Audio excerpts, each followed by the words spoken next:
ఓం అజ్ఞానతిమిరాంధస్య జ్ఞానాంజనశలాకయా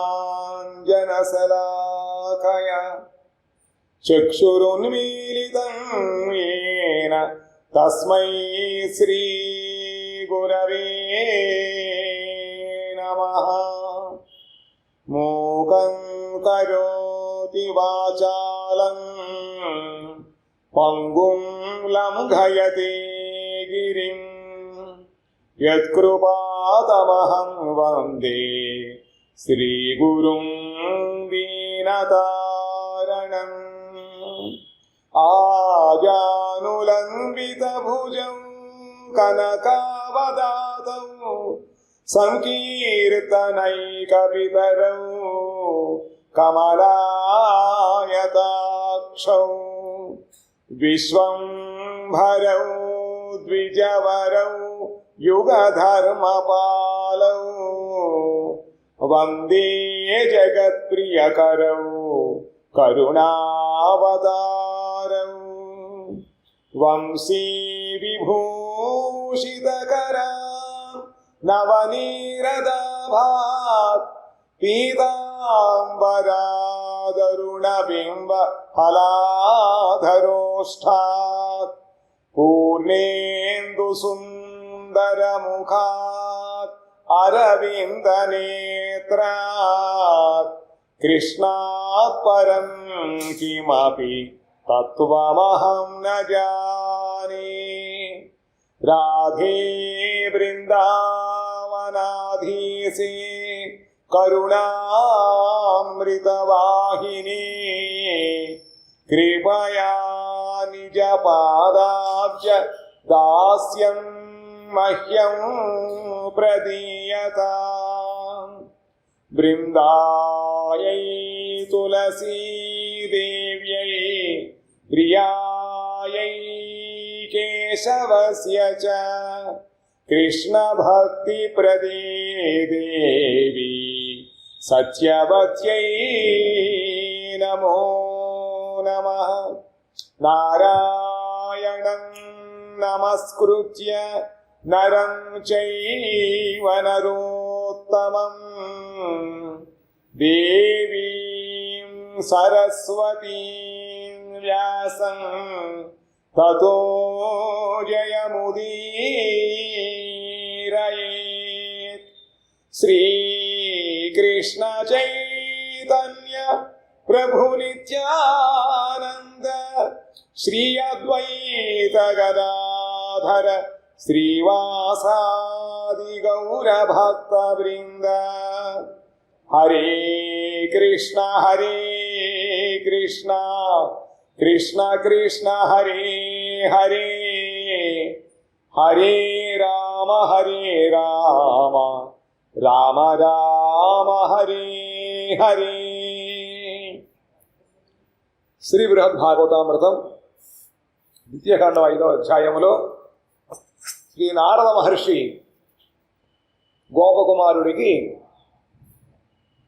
ఆ వ్రజప్రేమ యొక్క శ్రేష్టత్వాన్ని చెబుతున్నారు.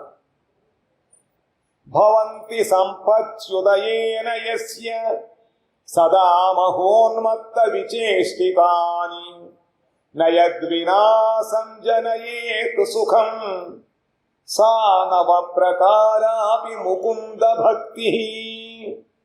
ప్రేమ సంపత్తి ఉదయించినచో ప్రేమికుని యొక్క వ్యవహారములన్నయూ సర్వదా ఉన్మత్తుని వలె ఎగుసుండును. ప్రేమ ఉందులు ఎవరు చెప్పక్కర్లేదు. జ్వరం వచ్చినట్లయితే ఆహారం రుచించదు,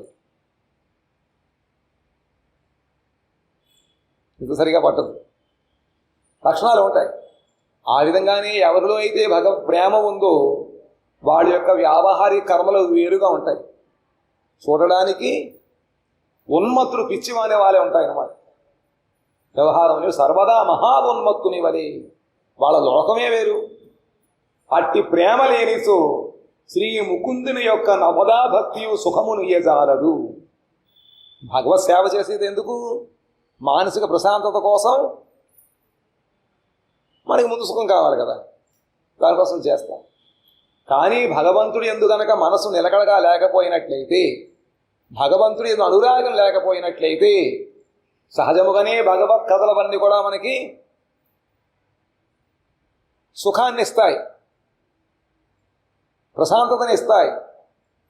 కానీ అది వింటున్నా కూడా మనకి ఏదో లోపల తొందరపాటుతనం, ఏదో బాదరిబందీగా కంగారుగా ఉంటుంది. ఎందుకంటే మన మనసు అక్కడ లేదు. ఆ భగవత్ కథలు యందు భగవంతుడు మనకి ప్రీతి లేదు. ప్రీతి ఉంటే వాళ్ళ వ్యవహారం వేరుగా ఉంటుంది.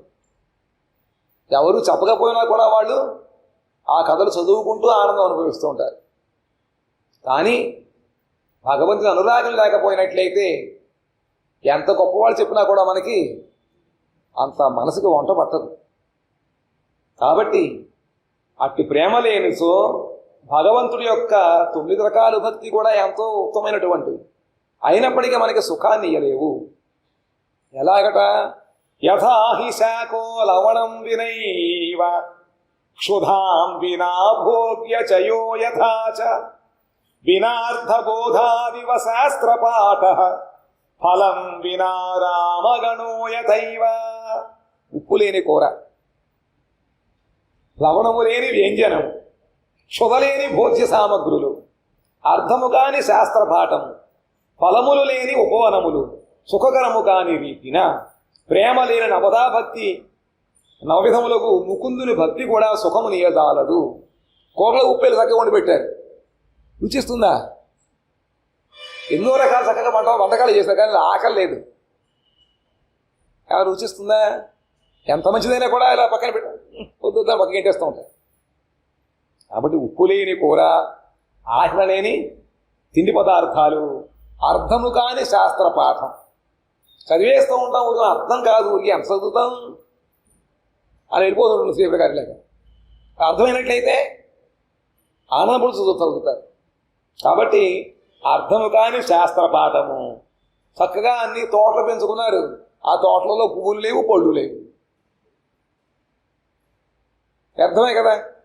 అదేం బాగోదు. ఊరికి అంతా కూడా దోమలు వచ్చారు, అంతా కూడా కలుపు పెరిగిపోయి అంతా కూడా అసహ్యంగా వనంలో తోటలో ఇది మన జంగల్ అయిపోతుంది అన్నమాట, అడవిలో అయిపోతుంది. ఆ విధంగానే ప్రేమ లేని నవవిధ భక్తులు కూడా అది భగవంతుడికి సుఖాన్ని ఇవ్వదు, మనకి సుఖం ఇవ్వదు. భగవంతుడు సుఖం ఇస్తేనే మనకి సుఖం వచ్చేది. మనం చేసే పని కనుక భగవంతుడికి నచ్చినట్లయితే దానివల్ల మనకి ఆనందం కలుగుతుంది. లేకపోతే అయిపోయింది చేసుకుంటున్నా పోతున్నా అంటే అలాగే ఉంటుంది.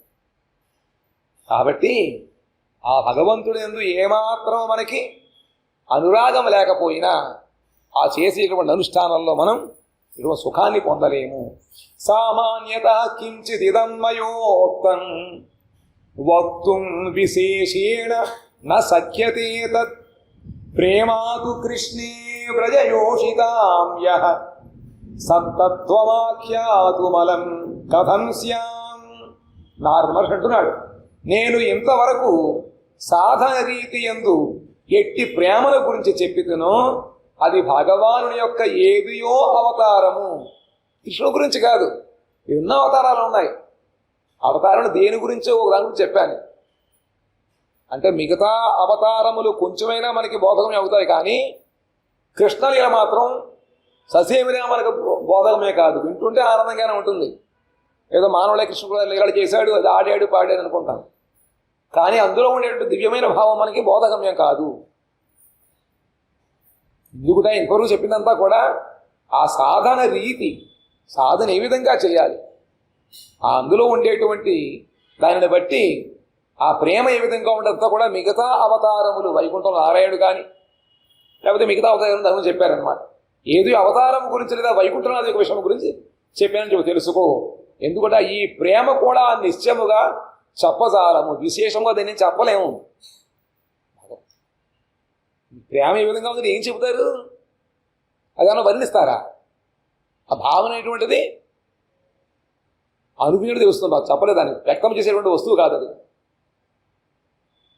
ఇక శ్రీ నందనందనుని యందు వ్రజగోపికలు ఉన్న విశేషముకు ప్రేమను నేను ఎట్లు నిర్దేశించును? నారదమహర్షి అంటున్నాడు, ఈ సామాన్యంగా మిగతా అవతారములు అందు ఉండేటువంటి ప్రేమ గురించి మనం చెప్పలేమే, అటువంటిది బ్రజవాసుల యొక్క గోపికల ప్రేమ గురించి ఏం చెప్పగలుగుతాను నేను అని అంటున్నాడు. ఎందుకంటే ఆయన బ్రజపరికరం కాదు నారద మహర్షి అనగా దానిని ఏ విధముగాను నిర్దేశింప సమర్థులను కాను. దాని ఇతమొద్దగా ఏం చెప్పలేదు. ఎందుకంటే చెప్పడానికి అటు మనస్తత్వం కలగాలి, వినడానికి కూడా తత్వం లేకపోతే వినలేదు. కృష్ణే గతే మధుపురీం బత వల్లవీనాం భావో భవేత్ భావో భవత్ సపదియోలయ వహ్ని తీవ్ర ప్రేమాస్య హేతురత తత్వమిదం హితస్య మా తద్విశేష మపరం బతమోద్ధుమిచ్చ. శ్రీకృష్ణుడు మధురాపురమునకు వెడలిన అనంతరము వల్లవీ గణము యొక్క ప్రళయాగ్ని గంటను తీవ్రతరముగు ఏ భావము ఉదయించినదో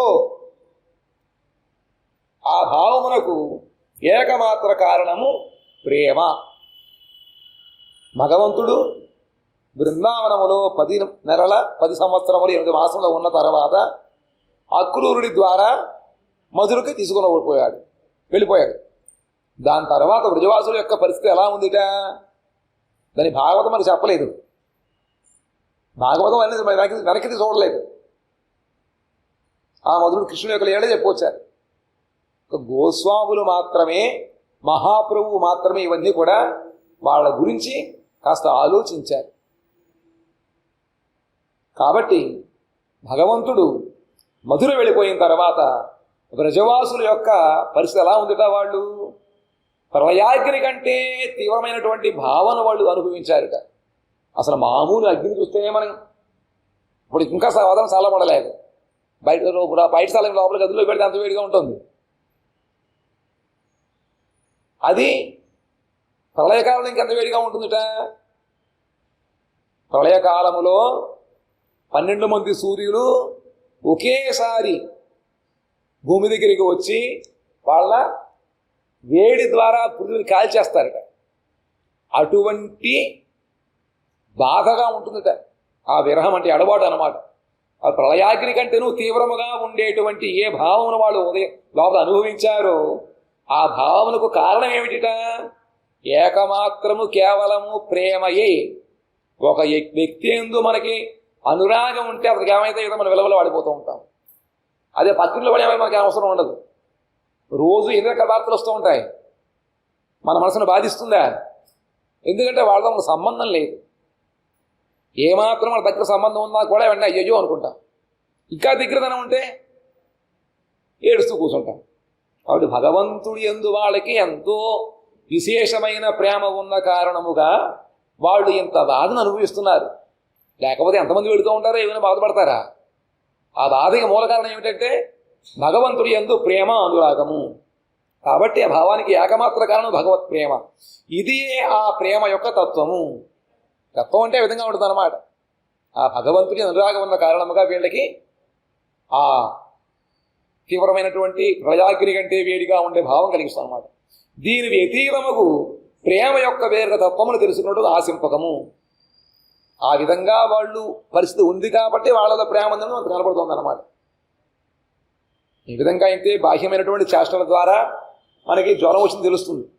ఆ విధముగానే వాళ్ళ యొక్క బాహ్యమైన చేష్ట ద్వారా మాత్రమే వాళ్ళలో భగవంతుని అనురాగం ఉన్నటువంటి ప్రేమ విషయం తెలుస్తుంది తప్ప దీనికన్నా ఇంకా వేరుగా మీరేదో తెలుసుకోవాలనుకుని కోరుకోకండి.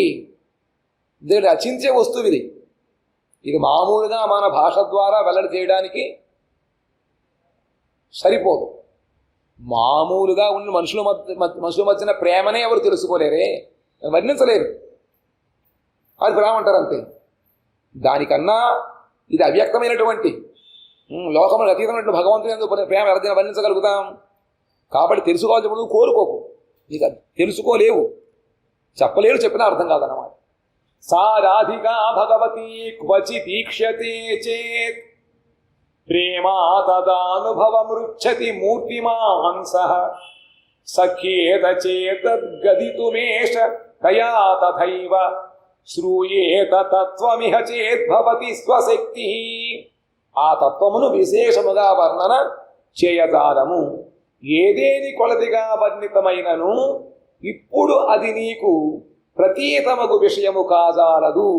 ఒకవేళ ఆ ప్రేమను అనుభవించేటువంటి మహాత్ములు వచ్చి మనకి ఉపన్యాసం చెప్పినప్పటికీ కూడా ఏమిటి సాధనలో గొప్ప స్థితి పొంది ఉన్నటువంటి మహాత్ములు వచ్చి ఇక్కడ చెప్పినప్పటికీ కూడా ఆ మాటలు మన హృదయానికి తగలవు, చెవికే తగులుతాయి తప్ప. ఎందుకంటే మనలో కూడా అటువంటి ప్రేమ ఉంటేనే తెలుస్తుందన్నమాట. కాబట్టి ఏదేని కొలదిగా వర్ణితమైనను ఇప్పుడు అది నీకు ప్రతీతము కాదు. గొప్పగా నీకు ఇప్పుడు అర్థం కాదు అంటున్నారు. చిన్నపిల్లలకి చెబితే సరిపోతుందా? చిన్నపిల్లలు ఆడుకుంటూ ఉంటారు బొమ్మలాట్లు అవి, వాళ్ళకేం తెలియదు. అదే యుక్త వయసు వచ్చేటప్పటికీ ఎవరు చెప్పకుండా వాళ్ళు తెలిసిపోతూ ఉంటుంది ఆ ప్రేమ అంటే ఏమిటో, లౌకికమైనటువంటిది. ఆ విధముగానే సాధన చేసి సాధన పరిపక్వత అవస్థ వెళితేనే మాత్రమే ఆ భగవత్ ప్రేమ గురించి తెలుస్తుంది తప్ప ఏమీ సాధన లేకుండా ఆదౌ శ్రద్ధ తత్సం లేకుండా మనం చెప్పుకుంటే ఏమర్థం అవుతుందా? ఆ గోపకుమారుడు ఎంతో సాధన చేసి వైకుంఠము, అక్కడి నుంచి అయోధ్య, అక్కడి మధుర నుంచి ద్వారకు వెళ్ళాడు. అంత దూరం వెళ్ళిన వ్యక్తికి కూడా నీకు అర్థమవుతుంటాడు నారద మహర్షి. మనకేం అర్థం అవుతుందిట? విశేషించి అట్టి ప్రేమ విశిష్టులకు గోపికల సాక్షాత్కారమైనచో, విశేషముగా పరమ భగవతీయకు శ్రీ రాధిక ఎచటనైనా దృష్టిగోచరమైనచో, మూర్తిమానముగు ఆ ప్రేమ కూడా అప్పుడే సాక్షాత్ అనుభవము కాగలదు. ఎందుకంటే అది వాళ్ళ యొక్క సంపద. వాళ్ళు అనుగ్రహించి ఇచ్చినట్లయితేనే అది మనకు తెలుస్తుంది అన్నమాట. వాళ్ళు ఎలా ఇస్తారట? మనలో అటువంటి యోగ్యత ఉండాలి, సాధన ఉండాలి, అప్పుడే వాళ్ళు ఇవ్వగలుగుతారు. అందుకనే అంత గొప్ప భగవద్భక్తులైనటువంటి ఉద్ధవుడికి కూడా తెలియలేదు. దాన్ని తెలియజేయడం కోసం కృష్ణుడు అతన్ని బృందావనం పంపించాడు. ముందు అతనికి ఏమి తెలియలేదు. అతను కూడా ఏదో తనకున్నటువంటి జ్ఞాన సంపద ప్రకారం ఏదో వాళ్ళలో ఉండేటువంటి ఆ దుఃఖాన్ని పోగొడతానని చెప్పి తత్వం చెప్పడం మొదలుపెట్టాడు. ఆ గోపికల యొక్క అనుగ్రహం వచ్చే రాధాదేవి సాక్షాత్మైనప్పుడు మాత్రమే అతను మార్పు వచ్చిందన్నమాట. కాబట్టి అది ఎంత తెలుసుకుందామనుకో తెలియదు. కేవలము ఆ వ్రజవాసుల యొక్క అనుగ్రహం వలన మాత్రమే అటువంటి వాళ్ళ యొక్క సాక్షాత్కారమైనచో, విశేషముగా రాధాదేవి యొక్క కృపా కటాక్షము లేకపోయినట్లయితే ఇది కొంచెము కూడా మనకి అందే వస్తువు. ఎందుకంటే ఆవిడే దానికి యజమానురాలు. వారే ఆ ప్రేమను గురించి చెప్పగలరు. ఇతడు ఎవ్వరేని స్వశక్తితో ఆ ప్రేమతత్వ శ్రవణమునకు ఇచ్చగలిగినను వ్యక్తము చేయలేము. కృష్ణుడు చెప్పలేకపోయాడు, అన్నాడు వర్ణించాడు. భగవంతుడు చెప్పలేడు ప్రేమ గురించి ఉద్ధవుడికి. అర్జునుడు చెప్పాడు, పిల్లలు చెప్పారు, ఉపదేశం చేయడు. ఉద్ధవుడు చెప్పలేడా? చెప్పడు. అది వాళ్ళ ద్వారా మాత్రం తెలుసుకోవాలి. నువ్వు చెప్పుకుండేది అహంకారము లేదా తన యొక్క భగవత్ అక్కడ సాధించబడుతుందన్నమాట. అసలు మామూలుగానే గీతలు శ్లోకానికి ఎన్నో రకాల వ్యాఖ్యానం చేస్తూ ఉంటారు.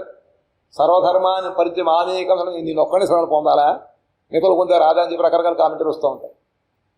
అందుకని దాన్ని అపార్థం చేసుకుంటే తప్ప అందులో తత్వాన్ని ఎవరు గ్రహించలేరు అన్నమాట. అందుకని భగవంతుడు తనకే ఎటువంటి స్తోమత ఉన్నప్పటికీ కూడా తాను ఇయ్యలేదు, రాధ ద్వారా ఇప్పించాడు.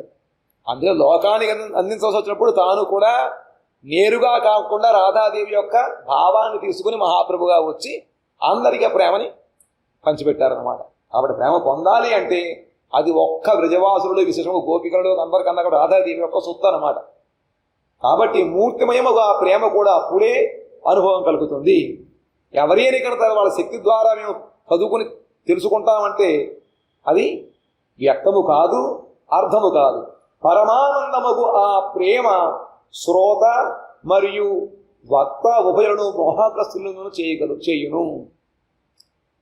అది కనుక సరైనటువంటి స్థానం లేకపోయినట్లయితే చెప్పేవాడికి మోహం కలిగిపోతుంది, ఆ చెప్పలేవిడైనా వినేవాడికి దాన్ని అందుకోలేదన్నమాట. చేత్ కృష్ణ చంద్రస్య మహావతారస్తాదిజ్ఞజ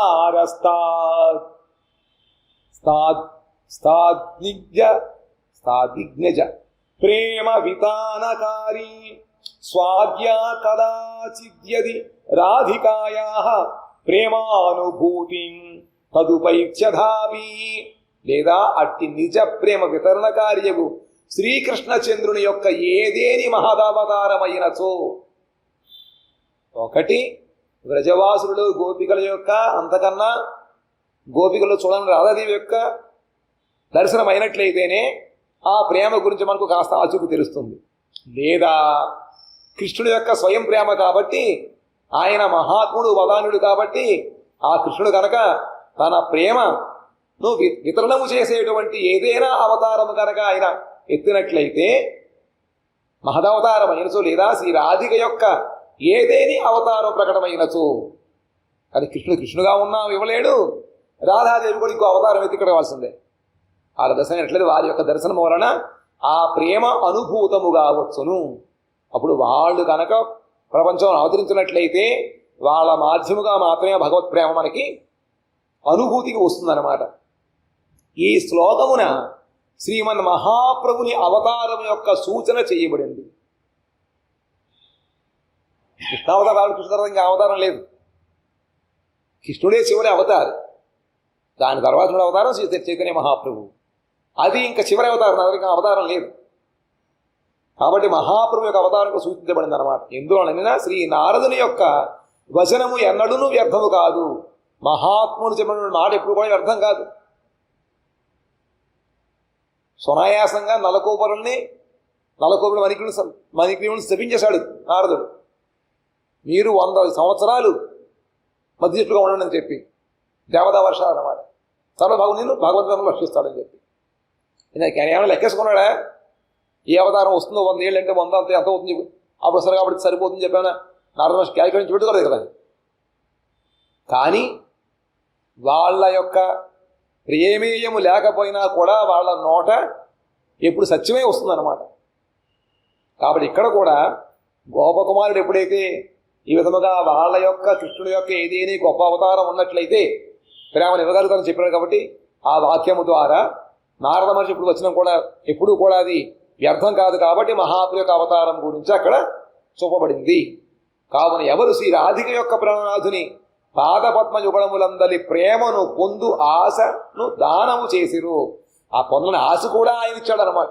అసలు మనలో ఏం లేదు, మనంతా కూడా ఊరికే ఎన్నో రకాలైనటువంటి వ్యర్థ పదార్థం ద్వారా మన చిత్తం నిండిపోయింది. భగవద్భజన చెయ్యాలని కానీ, కృష్ణనామం ఉచ్చరించాలి కానీ, రాధాదేవి వాళ్ళ ప్రేమ గోపికలు రోజైనా ఉంది మనకు తెలియదు. అయినప్పటికీ కూడా మహాప్రభువు అందరిలోనూ ఆ సాధన యొక్క స్థితి, కష్టపడి సాధన చేసి సిద్ధిని పొందితే ఏ హృదయంలో ఎటువంటి స్థితి కలుగుతుందో దాన్ని ముందు అందరికీ ఇచ్చేశాడు ఆయన. సాధన లేకుండానే పాత్ర విచారణం నైవ కురుతి. వాడు యోగ్యులు కాదా?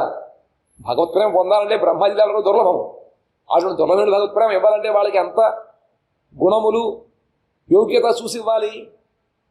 కానీ ఇచ్చేవాడు భగవంతుడు కాబట్టి ఆయన ఏమీ చేయకుండా అందరికీ కూడా ఆ భగవంతుడి యొక్క పాత్రల ప్రేమని పొందడానికి ఆశని కలిగించారు. ముందు దానం చేశాడు. అట్టి మహాభాగుడకు శ్రీ నారదుని నేను ప్రణమిల్లుచుంటిని.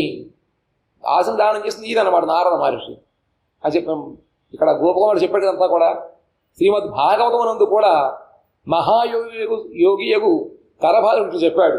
కృష్ణవర్ణం తుషా కృష్ణం సాంగోపాంగాస్త్ర పార్శ్వం యజ్ఞై సంకీర్తన ప్రాయై యజంతి సుమేధస. భాగవతం ఏకాదశ స్కందములో నిమి చక్రవర్తి దగ్గరికి నవయోగిందులు వచ్చినప్పుడు రాజుగారు వాళ్ళందరినీ కూడా చక్కగా ఆహ్వానించి పాదపూజ చేసిన తర్వాత వాళ్ళ ప్రశ్నలు అడిగారు.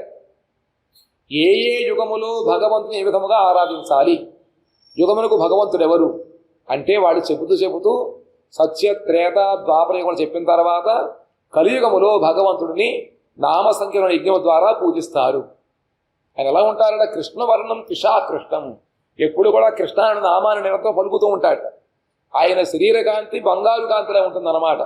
అటువంటి భగవంతుడిని సుమేధస బుద్ధిమంతులందరూ కూడా ఆ నామ సంకీర్తన యజ్ఞము ద్వారా అతన్ని పూజిస్తూ ఉంటారని చెప్పి భాగవతం యొక్క వచనం అన్నమాట. కాబట్టి ఆ విధముగా భగవంతుడే ఇక్కడ మహాప్రభువుగా అవతరించి కలియుగములో ఆ భగవత్ ప్రేమను దానం చేశారు. అవని చెప్పిన తర్వాత తద్గచ్చ శీఘ్రం తత్క్షేత్రం మాధురం వ్రజభూభవ నిజార్థ సిద్ధయే త్వం హి న మాదృ తద్దయాలయ. ఎక్కడ వెళ్ళమని చెప్పాడు? పురుషోత్తమ క్షేత్రాన్ని వెళ్ళమని చెప్పాడు. అక్కడ భగవంతుడు ఇప్పుడు కూడా బలరాముడు సుభద్రతతో నిత్యము విరాజులతో ఉంటాడు. ఓ గోపకుమారా, నీవు నీ ఇష్ట సిద్ధి నిమిత్తము శీఘ్రముగా ఆ క్షేత్రమునకు వెడలము. శ్రీ గోలోకనాథునకు నీవు ఎట్లు దయాపాత్రుడవో మేము అటు దయకు పాత్రులము కాము. నారదుడు అంటున్నాడు, గోపకుమారుడు నువ్వు ఏ విధంగా అయితే కృష్ణుడికి ప్రియమైన వాడవో మేము అంత ప్రియం కాదు. ఎందుకంటే భగవంతుడు ప్రియుడు కాబట్టే ఆ గోపకుమారుణ్ణి బృందావనములో గోవర్ధన పర్వతం దగ్గర జనింపజేశాడు. శ్రీ గోలోకనాథు నీవు ఎట్లు దయాపాత్రులవో మేము అట్టి దయాపాత్రులు కాము. ఎందుకంటే కారణము నీవు బ్రజభూమి యందు జన్మించావు. జన్మహక్కుగా వస్తున్న భగవత్ ప్రేమ అన్నమాట. ఈ విధంగా చెబుతూ ఉంటే ఉద్ధవుడు చెబుతున్నాడు అన్నమాట. శ్రీమద్ ఉద్ధవ ఉవాచ క్షేత్రం యథా తత్ పురుషోత్తమం ప్రభో ప్రియం తథైతత్ పురమప్యదో యథా పరేసతా లౌకికతోచితే హితై విభూషితం తస్య తథేదమప్యుతం. శివాన ఉద్ధవుడు పలికిన ఓ శ్రీనారద, నీవు ఆ పురుషోత్తమ క్షేత్రమును ఈ ద్వారకాపురము కంటేను అధికముగా ప్రశంసిస్తున్నావు. ద్వారకన్నా నువ్వు ఆ పూరి క్షేత్రం ఎక్కువ, నువ్వు ఆ జగన్నాథ క్షేత్రం గురించి ఎక్కువ చెప్తున్నావు నువ్వు. ఎందుకుట? కానీ ఆ పురుషోత్తమ క్షేత్రం ఏ విధంగా భగవంతుడు ప్రియమైనటువంటిదో ఈ ద్వారక కూడా అంతే ప్రియమైనటువంటిది. తేడా ఏమిటి రెండింటికి కూడా? కానీ ఆ క్షేత్రము ప్రభువునకు ఎట్లు ప్రియమో ఈ ద్వారకాపురము కూడా అట్లే ప్రియమైనది. ఆ పురుషోత్తమ క్షేత్రము ఎట్లు పరమ ఐశ్వర్యమయమై లౌకిక వ్యవహారాదులతో విభూషితమై ఉందో ఈ ద్వారకాపురి కూడా అట్లే పరమ ఐశ్వర్యమయమై లౌకిక వ్యవహారాదులతో విభూషితమై ఉంది. కాబట్టి తేడా లేదు. శ్రీదైవకీనందన ఏషన ప్రభు త్వద్రూపధారీ పురుషోత్తమే స్వయం స్థైర్యం భజన్ క్రీడతి తన్నివాసినాం తత్ప్రేమ పురార్ధ్ర హృదాం సదాముదే. మా ప్రభు మా ఎందుకంటున్నాడు? ఉద్ధవుడు ఉండేటువంటిది ద్వారకలో, ఉద్ధవుడు ప్రభువు ద్వారకానాథుడు శ్రీకృష్ణుడు. కాబట్టి ఆయన మా ప్రభు అంటున్నాడు. మా ప్రభు అంటే స్వయముగా దేవకీదేవి యొక్క కుమారుడు ఆ పురుషోత్తమ క్షేత్రమునందు జగన్నాథమూర్తిని ధరించి క్షేత్రవాసులకు భక్తులందరికీ సుఖాన్ని అనుగ్రహించడం కోసం స్థైర్యభావనను అవలంబించుతూ అపూర్వముగు ఆర్ద్ర హృదయముతో అతడు సదా క్రీడించుతున్నాడు. ఈ ద్వారకాపురములో ఉండేటువంటి మా ప్రభు కృష్ణుడే పూరి క్షేత్రములో నీలాచలములో ఆయన జగన్నాథ స్వామిగా ఉంటున్నాడు. ఏం చేస్తున్నట్ట? భక్తులందరికీ కూడా సుఖాన్ని అనుగ్రహించడం కోసం స్థిరముగా ఉంటున్నాడు. అపోజిట్ ఆర్ద్ర హృదయముతో, అందుకని ఆయన కళ్ళు పెద్దవతో ఉంటాయి, లోపల హృదయం ఆర్ద్రంగా అయిందన్నమాట. తెలుసు కదా ఎందుకు అయిందో అది? మనం చెప్పానుగా, కృష్ణుడు చెప్పాను కృష్ణుడు కూర్చుని పాపం ఏడుస్తుంటే ఆ నిద్రలో కూడా బృందావన వాసుల యొక్క పేర్లు వింటూ ఉంటే ఆ రుక్మిణి ఉన్నటువంటి పట్టమహిషులు కొంచెం అలసిందన్నమాట. దాంతో రోహిణీదేవిని వాళ్ళు అడిగారు, మీరు కూడా అక్కడ చాలా కాలం ఉన్నారు కదా, ఏమిటి వాడు గొప్పతనం ఏమిటి? మాకన్నా వాళ్ళు ఏమైనా ధనవంతులా లేకపోతే ఐశ్వర్యవంతులా మాకన్నా ఎక్కువ సేవ చేశారా? ఏమిటి కారణం అంటే దాన్ని చెప్పబోతుంటే అప్పుడు ఈ బృందావనం వార్త చెప్పినట్లయితే కృష్ణుడు ఉండలేడు, ఆయన వస్తే ఇక్కడ చెప్పడం కుదరదు. కాబట్టి ఆ కృష్ణుడు లోపలికి రాకుండా ఉండడం కోసం సుభద్రకి కాస్త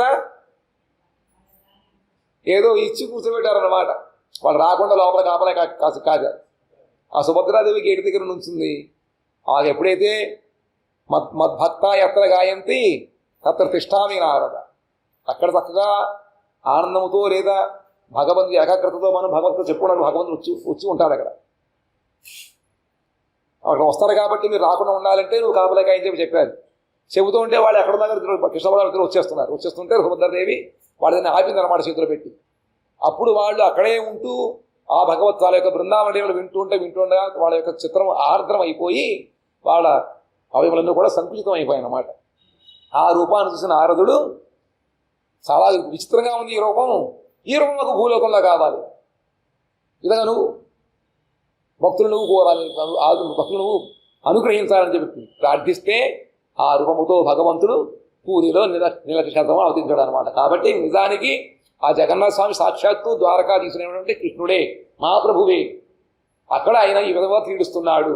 యత్ర సంసిద్ధ్యతి వస్విహాపి సంపద్యతే తత్కిల నాస్తి భేద కింత్వస్య తత్ర వ్రజభూచరిత్ర దృష్టి శృతిభ్యాం భవితా సశోక. ఆ క్షేత్రమున ఏ వస్తువు సంసిద్ధమగుతున్నదో ఇచ్చటను అదే వస్తు సంసిద్ధము కాగలదు. కాబట్టి ఆ పూరిలో జగన్నాథ స్వామిని కోరుకుంటే మీకు ఎటువంటి కోరికలు నెరవేరుతో వస్తువు సిద్ధిస్తుందో అది ఇక్కడ కూడా పొందుతాం. దాంట్లో పెద్ద తేడా ఏముండదు, ఇక్కడ ఆయన ఒకటే కాబట్టి అక్కడ వెళ్ళాల్సిన అవసరం లేదు. ఆ పురుషోత్తమ క్షేత్రము ఈ ద్వారకాపురము రెండింటి మధ్యను ఎట్టి భేదము లేదు. ఇంకను ఆ క్షేత్రమున వ్రజచరిత్ర యొక్క లీలల దర్శనము శ్రవణము చేసినచో ఈ గోపకుమారునకు తన ఇష్టదేవుని అప్రాప్తి కారణమున శోకమే సముపస్థితమగును. ఇక్కడ కాస్త కాకపోతే కాస్త తోటలైనా ఉన్నాయి ద్వారకలో. ఆ కృష్ణుడి లీల కొనుగోలు కనబడుతూ ఉంటాయి. ఎందుకంటే ఆ కృష్ణుడు తన యొక్క అంతర్మహలలో బృందావన లీలలు చక్కగా అయినా ఇలాగా బొమ్మలు చేయించి పెట్టుకున్నట్ట ద్వారకలో. కాబట్టి అక్కడ అదేనా ఉన్నాయి, ఊరిలో ఏమున్నాయి, సముద్రం ఒకటి ఉంది, మహాపురు ఆడమని అక్కడ ఏం లేవు. మహాపురు వచ్చిన తర్వాత తోట గోపినాథ్ ఇవన్నీ వచ్చాయి, గంభీరావని అప్పుడు ఏం లేవు కదా. జగన్నాథ స్వామి క్షేత్రం ఒకటే, ఆయన మందిరం ఒకటే ఉంది, గుండిజా మందిరం అది. కాబట్టి అక్కడ ఏమీ కూడా ఇటువంటి అనుభూతి పొందిన కారణముగా ఇంకా గోపకుమారుడు దుఃఖితుడవుతాడు. ఆయన దుఃఖానికి కారణం అదే కదా. ఎక్కడికి వెళ్ళినా కూడా కృష్ణుడు లీల కనబట్టలేదు. దాంతో ఆయన మనస్సు పాపం దుఃఖంతో నిండిపోయిందన్నమాట. కాబట్టి అక్కడ వెళ్ళినా కూడా ఈ గోపకుమారుడికి తన ఇష్టదేవుని యొక్క అప్రాప్తి పొందని కారణంగా దుఃఖమే శోకమే కనబడుతూ ఉంటుంది. తస్మిన్ జగన్నాథముఖాబ్జ దర్శనాన్ మహాప్రసాద వడిలాభద సదా యత్రోత్సవౌఘాను భవాదపి స్ఫురత్ ఉల్లాస ఏవాత్మని నైవ దీనత. ఆ క్షేత్రమున శ్రీ జగన్నాథుని ముఖపద్మ దర్శనము సర్వదా మహాప్రసాద లాభము మరియు యాత్రా ఉత్సవాదుల అనుభవం అగుచుండను. అక్కడ ఉంటే వచ్చే లాభం ఏమిటా? యథేచ్ఛగా భగవాన్ దర్శనం చేసుకోవచ్చు, కడుపు నిండా జగన్ ప్రసాదం తినచ్చు, ఉత్సవాలు జరుగుతూ ఉంటాయి, అవి చూడవచ్చు. ఈ 3 అనుభవాలు ఉంటాయి. ఈ కారణముల వలన ఈతన హృదయమున ఉల్లాసమే సంచారముగును కానీ దీనత యొక్క సంచారము కలగదు. ఆ విధంగా వాటిల్లో ఉన్నప్పుడు ఏమవుతుందంటే అంతా దాన్ని గడిచిపోతూ ఉంటుంది, ఉల్లాసంగానే చూస్తూ ఉంటాడు. కానీ దైన్యము లేకపోయినట్లయితే భగవంతుడి యొక్క ప్రేమ దొరకదు. కాబట్టి ఆ దైన్యం ఇక్కడ క్రమంగా లుప్తం అయిపోతుంది, సంచారం అవదు హృదయములో, అలా ఉండిపోతుంది అన్నమాట. తాం వినోదేతి న ప్రేమ గోలోక ప్రాపకం హియత్ నచతల్లోకలాభీన వినాశ్య ఉద్భవేత్. అట్టి దీనత లేనిసో గోలోక ప్రాపకమగు ప్రేమ ఉదితము కాదు. కాబట్టి దైన్యం ఉండాలి. దీనత్వం లేకపోయినట్లయితే గోలోకమును వెళ్ళడానికి ఎటువంటి యోగ్యత కానీ లేదా ఏర్పాట్లు కానీ జరగవు. కాబట్టి ఆ గోలోకను పంపించే ప్రేమ మనలో కలగాలి అంటే దైన్యం దేవత ఉండాలన్నమాట. గోలోక ప్రాప్తి కలుగనచో వీనికి స్వస్థతయు చేకూరదు. ఆ గోలోకానికి వెళ్ళనంత వరకు కూడా ఈయనకి పరిపూర్ణ ఆరోగ్యం ఏది మానసిక ఆరోగ్యం రాదు. కాబట్టి ఏం చేయాలంటే అక్కడికి వెళ్ళినా కూడా మనకి ముందు ఆ భగవత్ ప్రేమ ఉంటేనే గోలోకం వెళతాం. ఆ గోలోకాన్ని పొందించడానికి అవసరమైన దైన్యం ప్రేమ కలగాలి. అవి ఉంటేనే గోలోకానికి వెళ్తాం. ఆ గోలోకానికి వెళ్ళినంత వరకు కూడా ఈ గోపకుమారుడికి ఎటువంటి స్వస్థత చేయకూడదు. కాబట్టి ఏం చేయట, పునస్తతోసౌ పరదుఃఖకాతర ప్రహేష్యతి శ్రీ పురుషోత్తమస్త్విమం స్వగోకులే శ్రీ మధురా విభూషణే తదేశ తత్రైవ కథం న చాల్యతే. పరదుఃఖకాతరులకు ఆ పురుషోత్తముడు కూడా వ్యాకులుడై మరల ఈతనని శ్రీ మధురా విభూషితముకు తన గోలోకమునకే పంపును. ఒకవేళ కనుక నీ మాట ప్రకారం ఆయన మళ్ళీ భూలోకంలో ఉండేటువంటి జగన్నాథ క్షేత్రమైనటువంటి పూరిధామానికి వచ్చినప్పటికీ కూడా అక్కడ ఆయనకి ఇటువంటి గోలోక శ్రీకృష్ణుడి యొక్క లీలలు అనుభవానికి రాని కారణముగా మళ్ళీ ఏడుస్తూ కూర్చుంటాడు. అప్పుడు మళ్ళీ అక్కడి నుంచి మళ్ళీ ముందుకు తీసుకురావాలి. ఎందుకు ఇంత అక్కడి నుంచి రాను పోను, సమయం వేస్ట్, డబ్బులు వేస్ట్, అన్నీ ఎంత ఖర్చు అవుతుంది చూసుకోండి. మనకు చంద్రయానం పంపించారు ఎక్కడికో, ఎంత ఖర్చు అయింది? అది ఇక్కడ ఇంకా ఈ నక్షత్ర మండలంలోదే.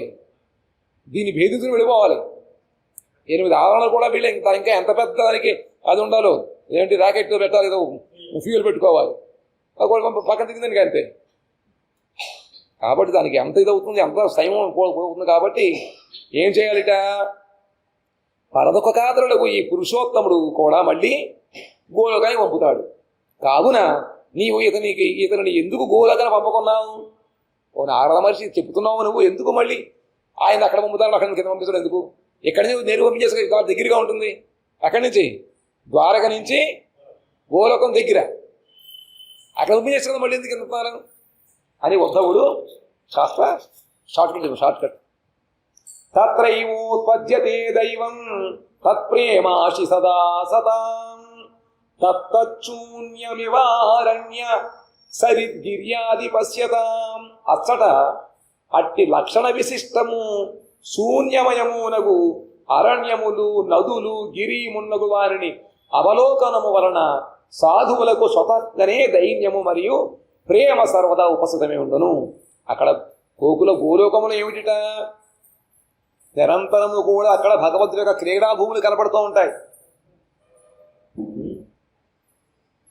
అక్కడ భగవంతుడు కనపడ్డు, ఎప్పుడు నిరంతరం ఉంటాడు, భగవంతుడు ఉంటాడు లీలలు, కానీ కనపడ్డు, శూన్యంగా ఉంటుంది అన్నమాట. లీలాస్థానాలన్నీ ఉంటాయి, అరణ్యములు అవన్నీ శూన్యంగా, ఎవరు ఉండరు కదా. నదులు, గోవర్ధనగిరి, ఇవన్నీ చూడడం వలన సాధువులకు స్వయముగానే దైన్యము, ప్రేమ, ఆర్తి కలుగుతూ ఉంటాయి.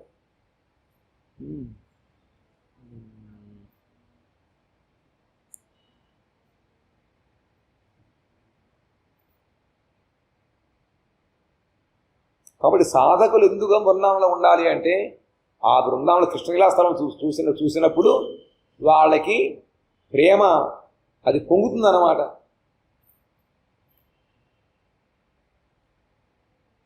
ప్రతిభూమిని ఆశ్రయించి భజన చేయుచున్న సాధువులందరూ సర్వదా క్రీడారతులకు శ్రీ నందనందుని యొక్క క్రీడా చిహ్నములను మాత్రము దర్శించుకుందరు. కానీ క్రీడారతులుగా భగవాన్ దర్శనములు పొందలేరు.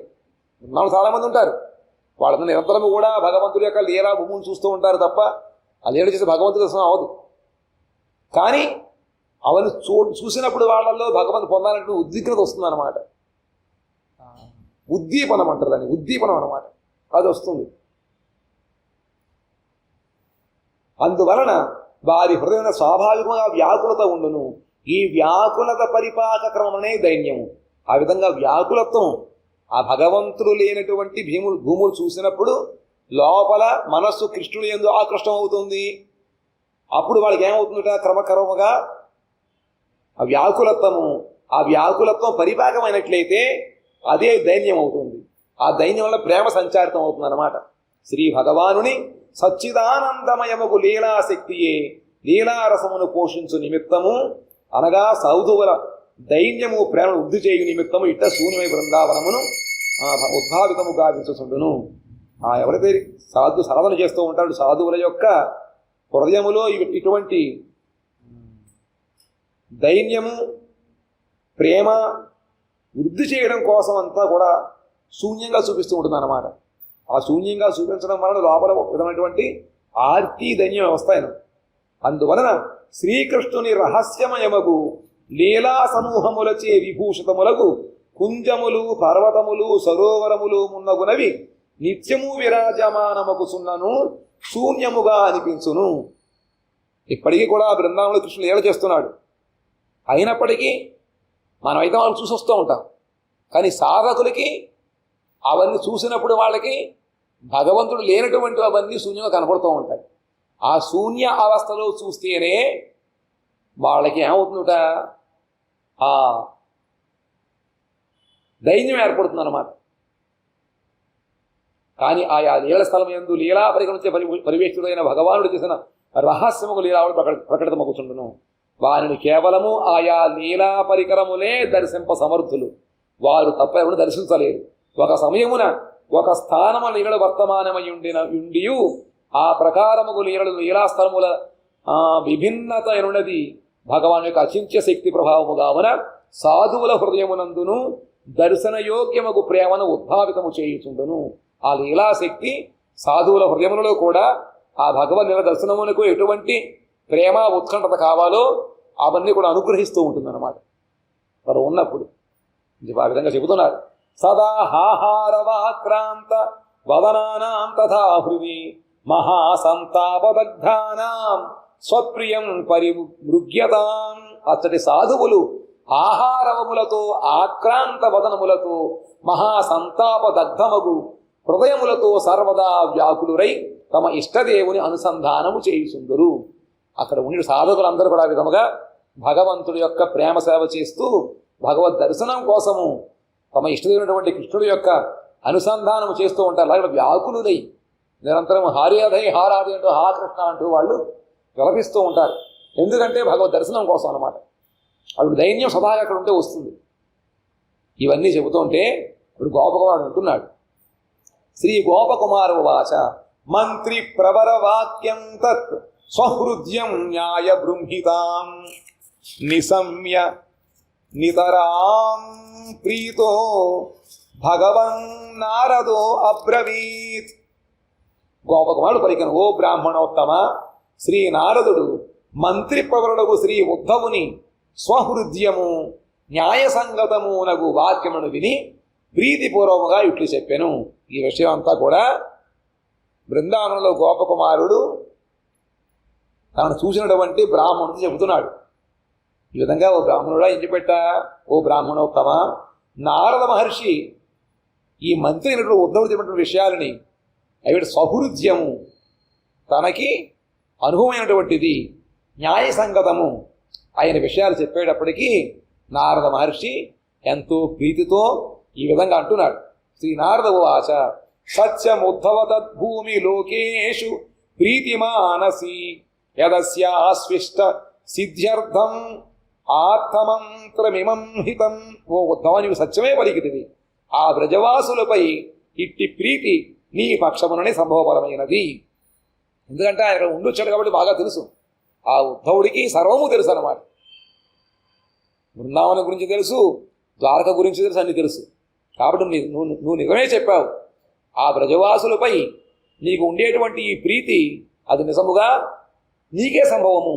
అందువలన ఈ గోపకుమారునకు శీఘ్రముగా ఇష్టసిద్ధి కలుగు విషయమున ఇట్టి హితకరమగు ఉపాయమును సూచించితివి. నీకు అంత అనురాగం ఉంది కాబట్టే వాళ్ళ యొక్క వ్యధ నీకు తెలుసు కాబట్టే నువ్వు గోపకుమారుడికి ఇష్టసిద్ధి కలగడం కోసం వెంటనే ఇటువంటి హితకర ఉపాయం చెప్పావు. నువ్వు ఉపాయం చెప్పాడు ఆయన. ఎందుకు మళ్ళీ నీవు పూరి వెళ్ళమంటున్నావు? ఇక్కడి నుంచి పంపించామని చెప్పాడు. తస్యా వ్రజభువో వేత్తి భగవానేవ మహిష్ఠితాం నిజేష్ట దైవతం కృష్ణం త్యక్వా యత్రావసచ్చిరం. నీవు నాకంటేను ఆ వ్రజభూమి యొక్క మహాత్మ్య విషయమును తెలిసి ఉంటివి. ఏలయనిన నీ ఇష్టదేవును త్యజించయో నీవు బహుకాలం అసలు నివసించావు. నారద మహర్షి అంటాడు, నాకన్నా కూడా నీకే ఎక్కువ తెలుసయ్యా. ఎందుకంటే నువ్వు సాక్షాత్ కృష్ణ యొక్క సేవను వదిలిపెట్టి బృందావనంలో చాలా కాలం ఉండిపోయావు. నువ్వు ఎప్పుడు భగవంతుని కొంచెం సేపు కూడా నువ్వు వదిలిపెట్టకుండా ఉండేటువంటి తత్వం చిన్నప్పటి నుంచి కూడా ఉద్ధవుడికి. అయినప్పటికీ నువ్వు అక్కడ చాలా కాలం ఉన్నావంటే ఆ భగవత్ సాంగత్యంలో కానీ ఇక్కడ ఏదో గొప్ప వస్తువును పొందావు. అప్పుడు నీకు తెలుసు అన్నాడు. శ్రీ గోపకుమార ఉవాచ పరితః పునరాలోక్య లక్షణాని శుభాని సహ దృష్టో మాం ఆహ సర్వజ్ఞో నారదో వైష్ణవ ప్రియ. శ్రీ గోపకుమారుడు ఇక్కడ సర్వజ్ఞుడు వైష్ణవ ప్రియుడు నగు శ్రీ నారదుడు నలువైపులా శుభలక్షణములను నిరీక్షించి హర్షముతో నాతో ఇట్లు పలికెను. ఆయన చూశాట నారద మహర్షి. అన్ని చోట్ల కూడా నలుపక్కల కూడా అన్ని శుభశకనాలు కలుగుతున్నాయి. కాబట్టి శుభముగా శుభకాలంలోనే మనం యాత్ర ప్రారంభించాలి. శకునాలు బాగున్నాయి అన్నమాట. ఆయన చూసి అప్పుడు నారద మహర్షి ఆనందముతో గోపకుమారుడితో ఇట్లు పలికెను. వాంఛా కల్పతరుభ్యశ్చ కృపా సింధుభ్య ఏవ చ పతితానాం పావనేభ్యో వైష్ణవేభ్యో నమో నమః.